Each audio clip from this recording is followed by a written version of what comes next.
ایک برہمن شیخ محدث عبدالعزیز دہلوی رحمۃ اللہ تعالی علیہ کے پاس آتا ہے اور آ کے کہتا ہے کہ قبر کے اندر اور بتوں میں کیا فرق ہے؟ بت بھی مٹی کے بنے ہوئے ہیں اور قبریں بھی مٹی کی ہیں، اس پہ اینٹیں ہیں۔ ہم اگر بتوں کے پاس جائیں تو تم کہتے ہو مشرک ہو گئے، اگر تم قبروں کے پاس جاتے ہو تو تم کیوں نہیں مشرک ہوتے؟ تم بھی مٹی کے پاس جا رہے ہو، ہم بھی مٹی کے پاس جا رہے ہیں، تم اگر وہ کام کرو تو تم اسے عبادت سمجھتے ہو، اگر ہم کریں تو ہمیں مشرک کہتے ہو، فرق کیا ہے؟ تو شیخ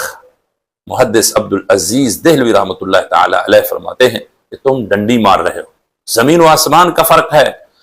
تم مٹی کے پاس جاتے ہو، ہم مکاں کے پاس نہیں، مکاں کے مکی کے پاس جاتے ہیں، یعنی ہم قبر کے پاس نہیں جاتے، قبر کے اندر جو ہستی موجود ہے ہم اس کے پاس جاتے ہیں، اور تم جن بتوں کے پاس جاتے ہو ان کے اندر روح نہیں ہے، جبکہ ہم جن کے پاس جاتے ہیں ان کے پاس روح تھی، اب بھی ان کے جسموں سے روح کا تعلق ہے، جنت میں بھی ان کے جسموں کے اندر روح ہوگی۔ تم غیر ذی روح کے پاس جاتے ہو، ہم ذی روح کے پاس جاتے ہیں، اور پھر جب تم جاتے ہو تم انہیں اپنا معبود سمجھ کے جاتے ہو،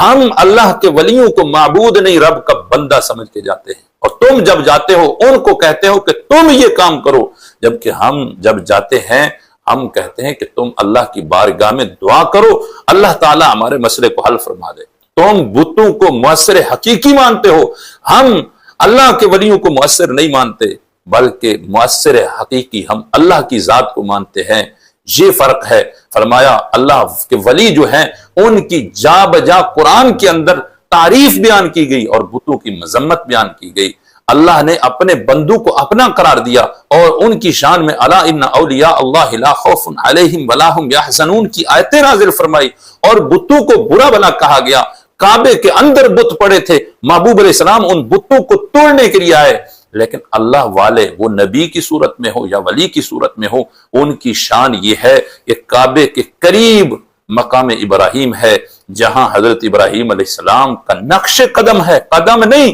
نقش ہے، اس کی شان یہ ہے کہ اللہ نے حکم فرما دیا وَاتَّخِذُوا مِن مَقَامِ إِبْرَاهِيمَ مُصَلَّى، مقام ابراہیم کو جائے نماز بناؤ، حالانکہ وہاں قدم رکھنے کی جگہ نہیں، قدم رکھ لیں تو سر ٹکانے کی جگہ نہیں، کندھے تڑوانے پڑتے ہیں، پھر بھی حکم دیا گیا کہ وہاں یا اس کی سیدھ کے اندر نماز پڑھو۔ پورے حرم کے اندر ایک نیکی کرنے پہ لاکھ اجر و ثواب ملتا ہے، لیکن وہاں اللہ والا یعنی حضرت ابراہیم علیہ السلام کے جہاں قدم لگ رہے ہیں وہاں نیکی کرنے کا حکم دیا، اس لیے کہ وہاں کروڑوں اجر و ثواب ملتا ہے، وہاں عام جگہ سے ہٹ کے کئی گنا زیادہ اللہ اجر و ثواب عطا فرماتا ہے۔ تو جہاں اللہ والے کے قدم لگ جائیں اس کی یہ شان ہو جاتی ہے، جس مقام پہ اللہ والا اپنے پورے جسم کے ساتھ موجود ہے وہاں کتنے برکتیں ہیں۔ ہنالک دعا زکریا ربا،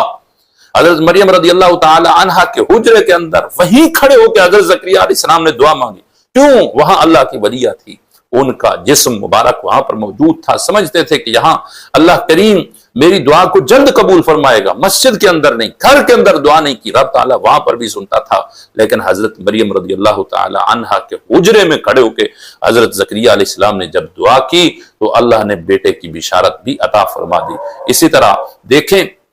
ایک قانون ہے، کوئی بھی مسجد ہو وہاں صف کی دائیں جانب اگر نماز پڑھتے ہیں اللہ کریم زیادہ اجر عطا فرماتا ہے، لیکن کائنات میں ایک مسجد ایسی ہے جہاں بائیں جانب کھڑے ہونے پہ اللہ زیادہ اجر و ثواب عطا فرماتا ہے، وہ مسجد نبوی شریف ہے۔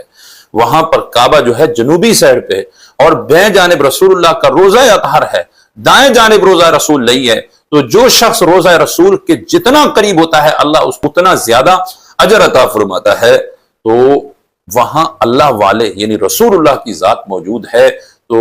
اللہ والوں کا قرب چاہنا یہ اللہ کو پسند ہے، اللہ اس پہ زیادہ اجر عطا فرماتا ہے۔ تو یہ فرق ہے بتوں کے اندر اور اولیاء کرام کی قبور کے اندر، اللہ والوں کے مزارات کے اندر، یہ فرق ہے۔ اللہ کریم ہم سب کو دین متین سمجھ کر عمل کرنے کی توفیق عطا فرمائے۔ وما علی الا البلاغ۔